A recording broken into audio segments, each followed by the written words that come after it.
না আমি দেখাবো ওই আর কাছে চলে যাবো বাসাটা।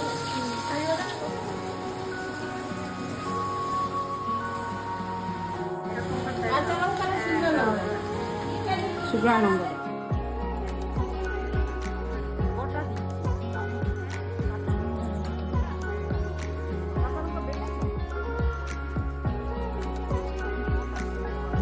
টমেটো আর কাঁচা লঙ্কা একসঙ্গে বাটা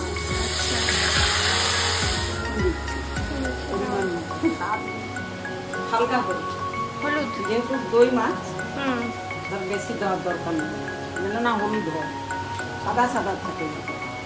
দই মাছ তো ওই জন্য বেশি হলুদ দেওয়ার দরকার নেই, না দিলেও হয়। এবার আমি একটু দিলাম পেঁয়াজটা একটু ভালো করে সাদা হবে, লাল লাল হবে, তেলটা ছেড়ে যাবে, তখন আবার আর অন্য কিছু দেবো। ঠিক আছে, এখন আদার রস মানে জল দেবো, অল্প একটু আদার রস দেবো।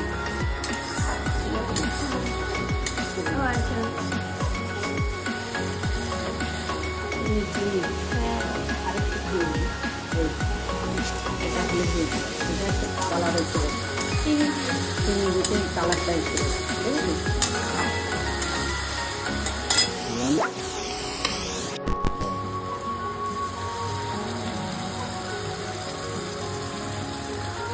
এটা আমি হচ্ছে পোস্ত বাটা আর কাজু আসছি।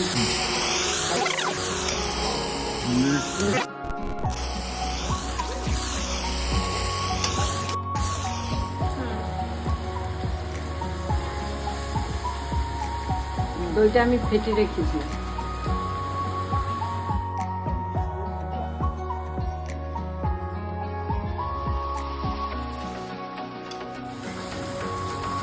সিদ্ধ হবে আর মশলাটা ফুটবে।